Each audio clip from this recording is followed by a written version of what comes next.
in crisis. The podcast. This is part 2 of our 2-part episode with Béatrice Longuenesse.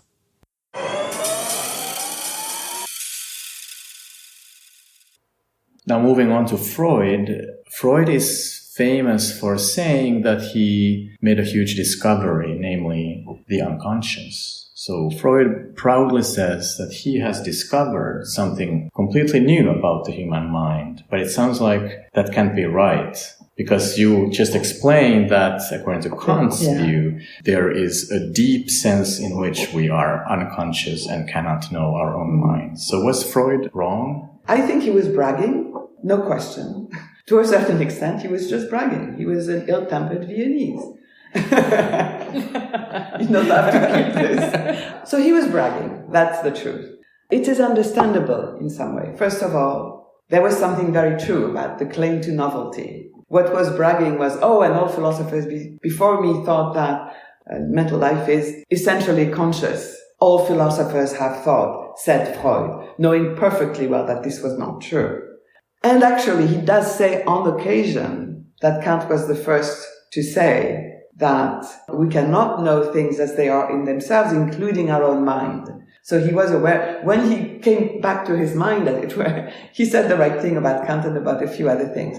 But he liked to brag that he was the first to say. He was the first to discover the unconscious, or that our mind is not the same as conscious. Mental is not the same as conscious. I think what is true and we should acknowledge and that's why Freud has such an enormous influence on his time, the kind of unconscious mental representations and mental activities that he came upon without having himself expected it in the course of his practice as a therapist. They were very new. And the main reason is that if you take the case of Kant as representative of his time, when he was asking whether something is conscious or unconscious, he was talking about currently present to our mind. Are they conscious or unconscious? Can I now have a sensation I'm not conscious of? And what does it mean to say it's not conscious? Can I now be engaged in a mental activity of which I'm not conscious? And how does that happen? Imagination, reasoning, and so on. Freud focuses his notion of the unconscious, of what is not conscious, not on the present, but on the memory. What happens to representations once they're not currently present to our mind? What happens to our memories? And of course, in a way, given what I said earlier, Kant too is concerned with that. Because when I was giving my example of the flowers now and the flowers then, and what happens when I connect the flowers then to the flowers now, well, there was something going on which had to be going on in my memory. Okay, Freud was bragging, at least a little bit, but presumably there was some truth also. Yeah, that's what I was getting to. Yeah, right. So can you use the flower example or some other case just to make it really concrete how these different aspects of consciousness, so we talk about attention and memory, and these are important for both Kant and Freud. So what exactly is new in Freud's way of thinking about attention and memory? You're right. Let's take the example of the flowers. So for Kant, there's always a way of ordering our memories, and what he's interested in is how that leads to a representation I can reason about. What Freud is interested in is all the ways in which our memories get ordered and related to one another in certain ways that do not lead to rational thinking about our current representation. So if I take the case of the flowers, the use of memory is for understanding why the flowers are now in this sorry state. You will find no particular example of flowers in Freud's examples of images come to mind now, but Freud was extremely interested in what goes on in our dreams. And so you may have an example of wilted flowers in a dream. The patient, when asked, to not reason about what's present in their mind, but just let it float freely, will say, and yesterday I saw those flowers and they were in such a sorry state, and then start crying. You think, what's so, terrible and dramatic and tragic about yeah, your flowers were wilted. You can understand why. But the patient is not interested at all in how did it come about that the flowers were wilted. It's just a whole flow of thoughts that maybe have to do with other cases where he realized that something had disappeared or something he was counting on was fading and wouldn't be there for him any longer. That's how images are important in memories. For Freud, not because he thought so. Freud literally learned that from his own patients. He didn't come to the idea himself. He first came to the idea by listening to his patients, and so came to see it in the way his patients suffered. In a way, we could understand Freud here in contrast to Kant. With Kant, there's still a sort of control that we exert on the multiplicity. We control by choosing concepts, bringing it to concepts, focusing our attention. But in this case, you just discussed, it's meant to be beyond control. It's meant to have a flow of thoughts. Could we maybe talk a little bit more about this dynamic nature of the unconscious mind in Freud? It seems paradoxical, but isn't it the case that for Freud, something can be unconscious only if it had been conscious before? Even though I'm so interested in Freud, I will again sound kind of snarky about Freud. Because yes, I think he says that, and I think I can understand why, and I can give you an example.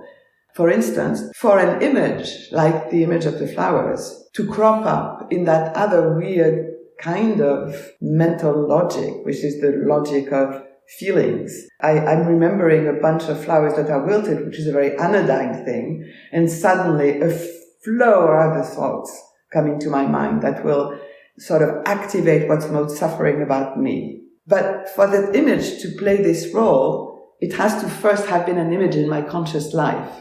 So in that sense, the perceptual images that show up with a role of their own, as it were, with a new kind of role, with a new kind of associations, they had to have first been conscious. But on the other hand, he says elsewhere and about other things, they're fundamentally unconscious, and they're unconscious before they're conscious. And interestingly, that is especially true of thought processes.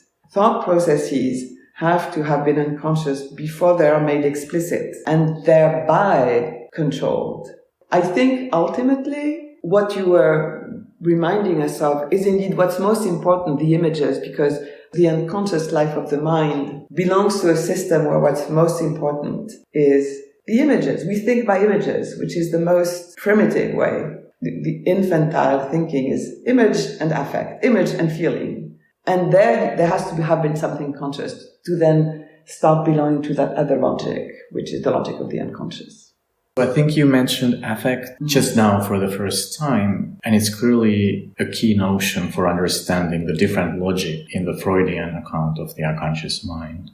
Can you say more about the importance of affect in the logic of mind in Freud's case, which seems to be different from Kant's precisely because of the role that affect and emotion plays in it?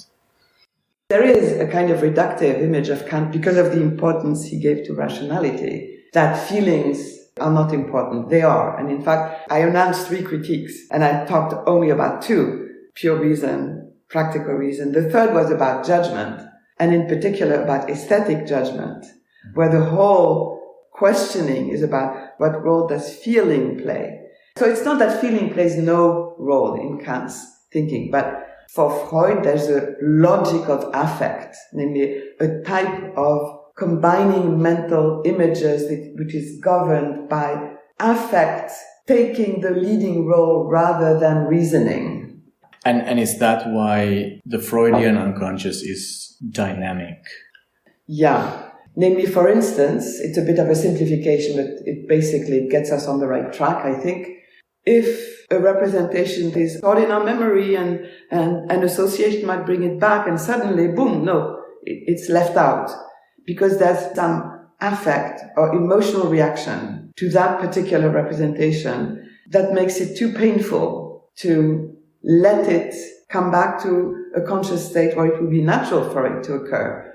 But there's an emotional reaction to it. No, it's too painful. Let's leave this out. which sometimes we do deliberately. Then reason takes the lead and says, yes, it's right to do that. We should just leave it. But very often it's just emotion on its own that just prevents us from being aware of a representation, which would maybe useful to our reasoning about a situation, but we just can't. It's too painful. Yet there is indeed a dynamic of the mind, which is the affective reaction that will prevent a representation from being conscious, even where it would be useful for it to become conscious. Yeah, so with this example, you are indicating this important difference between kind of normal cases of forgetting and this specific case of repressing into our unconscious. Can you explain to us why this repression occurs? Why are we doing this? What is the way out of this?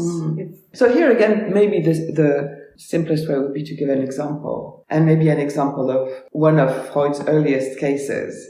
In fact, before he had even fully discovered the technique of psychoanalysis, the way his practice began was, medical doctors tried to treat patients with what they knew. They had physical ailments, and they gave them the usual physiological treatment based on what they knew about what can go wrong in a body, in a living body. And then nothing worked.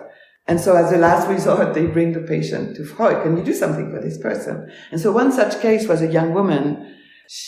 First of all, she was in a general state of depression, lack of energy, and then she has some weird physical symptoms, rhinitis, constantly blowing her nose, and a sensation of smell that was inexplicable by the environment. Burnt pudding, what does that have to do with anything? There was no burnt pudding around, and so on. And so he starts with the technique he had jointly started applying with a very well-known psychiatrist, Breuer, and he just tells her, let your thoughts float freely. It comes gradually to the surface that all those weird symptoms are actually related to memories of particular episodes in her life, which she's sort of bringing back to consciousness. I smell pudding. That's something conscious.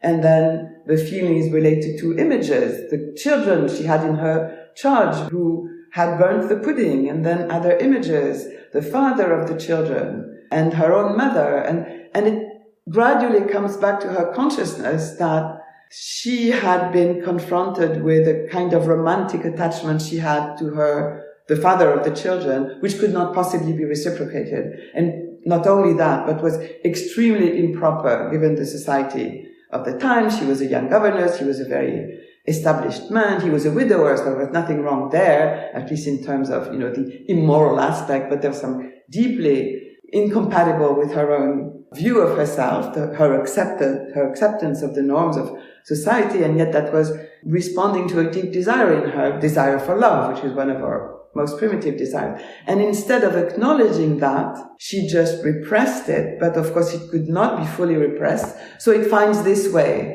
of being present to her consciousness. The burnt pudding was one of the first times when she became aware of something improper she was doing. But instead of remembering that, what remained is that one thing, the burnt pudding. And as she gradually comes to remember the whole train of thought, it was a very simple case, and we can wonder about what exactly that therapy that did not go as far as the following psychoanalytic therapies did, but apparently the young woman did feel better once all of that train was made aware, and she could have a conscious reaction to it. With her, she was an extremely intelligent, self-aware, self-controlled woman until the point where she just let the affect do its own work without her, in a way. Something works in me that I'm not only not aware of, but that I cannot control because I have not let the rational control take over by expressing what's going on and then deciding what to do about it. So it sounds like affect can have two different roles. So it is in some sense driving or motivating the repression, the direction of attention away from something that we find too difficult in some way or another. But is it also the case, like for this example, it seems that there were emotional experiences that the woman found too difficult to process. And then those came back gradually. So she was gradually able to feel more of something that she tried very much not to feel and therefore repressed. But then there is a pudding, the burnt pudding that reminds her. Like my flowers, flowers for another patient could be making come back to the consciousness, that deep sense of loss they have, which they're struggling with. For her, it was the pudding. And is this an example of trauma? A lot of people are very interested in trauma. Yeah, today. So I'm not a specialist in trauma.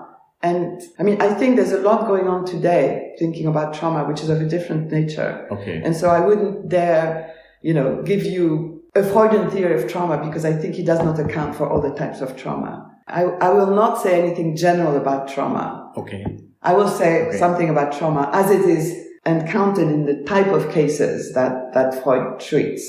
I guess that's what you had in mind, right? Yes. Trauma could be a topic in its own right. Yeah. So, okay. And maybe I could say something which would be true, actually, even of the types of trauma that are treated today. There was this very famous sentence of Freud after he treated his first patients, which were sort of roughly categorized as suffering from hysteria.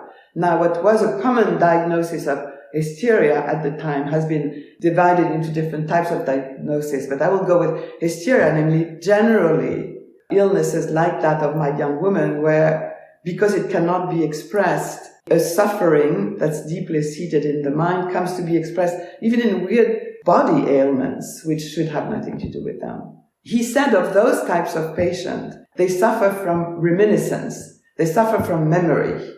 And the way to treat them is to treat them via memory. But is that an unconscious memory? That is an unconscious memory, namely when the young woman, what her initial reaction would not be to her own current suffering, would not be to say, oh yeah, of course it is related to that experience I've had of unrequited and fairly psychologically violent rejection of my hope of love. What is conscious, of course, and Freud says never becomes unconscious, is the suffering.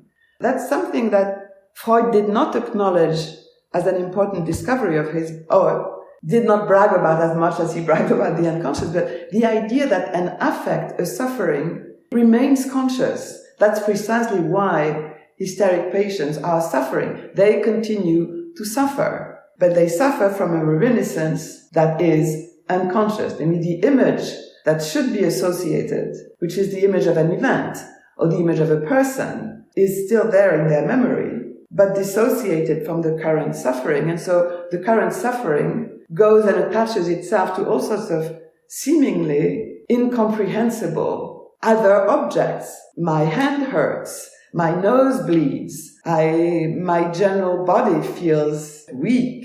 That's the suffering. And its original object has disappeared. It's stored in an inaccessible memory.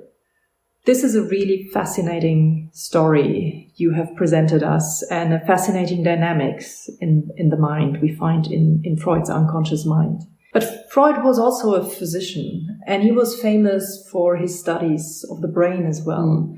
And today, and in the last 20-25 years, we've made huge progress in the neurosciences and in the study of the brain. Of course, many of the processes we are discovering in neuroscience, we are examining there, are unconscious. They are below the surface of consciousness. Can you maybe help us a little bit how the research that's done today is in some way connected or entirely different from what Freud had in mind? Yeah, that's a very important question. I think there's one thing I should say first, which I have not mentioned, which is, of course, that for Freud, we are bodies. We are physiological beings. And his theory of the unconscious is related to another aspect of his theory, which is the theory of the drives. We are physiological beings, and as living beings, we are inhabited by a tendency to reproduce the homeostasis that makes the life of our body possible. There's a certain equilibrium of the physiological constitution that has to be preserved so that the body can continue to live. That's true of every living thing. But we, in addition, have that complex brain via the functioning of which the life of the whole organism is preserved. And so the drives that are strictly biological find expression in the life of the mind via the function of the brain. And Freud thinks that takes us back to the story of the affect and the image. The drive has two types of representatives in the mind: the affect, the feeling, and the representations. They are representatives, they mean delegates of the physiological drives. Now, current studies of the brain in neuroscience study the functioning of the brain and find in certain areas of the brain and certain types of functioning of the brain the locus of affect and cognition. And there are two types of neuroscience, the affective neuroscience and the cognitive neuroscience. Interestingly, people who worry about consciousness in philosophy have been mostly worried about their connection to cognitive neuroscience. But there's also an affective neuroscience. And some neuroscientists like Damasio, for instance, have been interested in how what he too calls the drives as neurological phenomena first become conscious as affect and then find more complex neural correlates, as it were, dissipation into the life of the brain. So what neuroscientists study is the brain as an object that has its way of functioning. What psychoanalysis studies is the mind, namely the way a biological being which has a very complex brain is present to itself. The way that functioning of the brain, which is a certain kind of extremely complex object, translates into what it's like for the living being that has a brain to be in a certain state. And of course, it's an extremely important and interesting question how the two correlate. And Freud thought that one day we would understand how the two correlate. In that way, he was an optimist. In many other ways, he was a pessimist. But it's true that these are very different endeavors. So we've learned a lot about the ways in which the mind is both conscious and unconscious. So to wrap up the conversation, I think ultimately we want to know, and our listeners want to know how to apply these insights to our own lives. But first, let me ask you, how can we apply them maybe to Kant and Freud themselves? Because they are people just like us. And I'm asking this about Kant in particular because a lot of people are surprised and puzzled and also shocked by Kant's writings on different human races. So Kant was the Enlightenment philosopher par excellence, but he was also a founder of, or maybe the founder of anthropology as an academic discipline. And he says things about hierarchies between human races that go against the idea of equality between humans. So how would you explain those views? And how does the distinction between conscious and unconscious parts of the mind help us understand what Kant said? Yeah, that's a really interesting question. Yes, it's true that Kant has some pretty damning statements, which evolved, but still. There's several ways of understanding it. First of all, there's one which we cannot be fully satisfied with, but we should mention, which is that Kant did say that the kind of rational capacities he had studied very closely that make possible those very powerful types of cognition we're capable of, they are exercised under empirical circumstances. So, for instance, he distinguishes what he calls the transcendental unity of our perception, the unity of our consciousness that makes possible the most elaborate types of scientific knowledge we're capable of, and the empirical unity, which depends on the first, but introduces all sorts of elements that depend on circumstances, etc., etc. So Kant, in principle, and that's true of the moral attitude too, Kant, in principle, has laid out the kind of approach we should have to obtain objective knowledge, and the kind of approach we should have to have a morally defensible attitude, but both are exercised in empirical circumstances that are not in our control. And Kant belonged to a society which was still very deeply itself racist, where slavery existed. Kant was opposed to slavery, but nevertheless could say terrible things about African people or this, what he called the oceanic people, the South Asian people, and so on. So there's that. There's the historical circumstances. But we can also say that probably, even though I'm not going to play at psychoanalyzing Kant, but there was a deep-seated fear of the animal in us. And for historical reasons, there was an identification of the other with the non-rational, namely the animal, which sort of meets the deep fear in a rational being of what is not rational in them. So I think there's probably both. And Freud himself was more aware than Kant was of his own fears. I mean, they come up in very touching ways sometimes in the way he analyzes his own dreams. On the other hand, there's things he said, for instance, even though he was the first to recognize bisexuality in all of us, he said something about homosexuality, which are pretty terrible, which is very surprising given what he himself said, that should have just excluded those kinds of statements. But there was there too probably a very deep-seated fear of the other in oneself, in both cases. And that's something we should all be aware of, I think, in ourselves.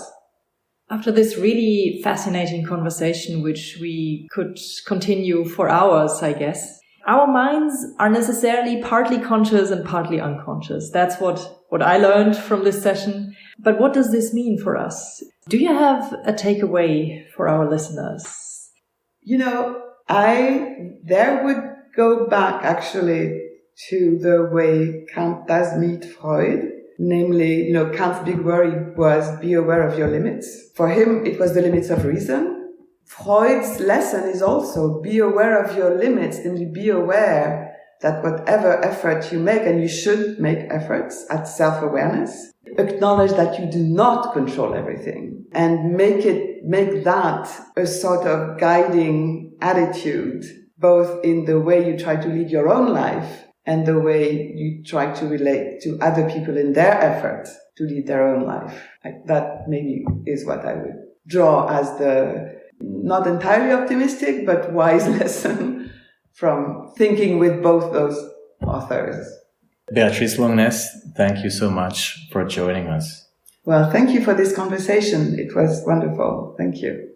Yes, it was wonderful, Béatrice, to discuss Kant and Freud with you. Just a few meters from the Bergstraße, where we have Freud's home. It was really great. Thank you so much. That's true. I visited him my first day here in Vienna on this visit. So I agree. This is very apt. That's the apt venue. Thank exactly. you. Thank you very much to both of you.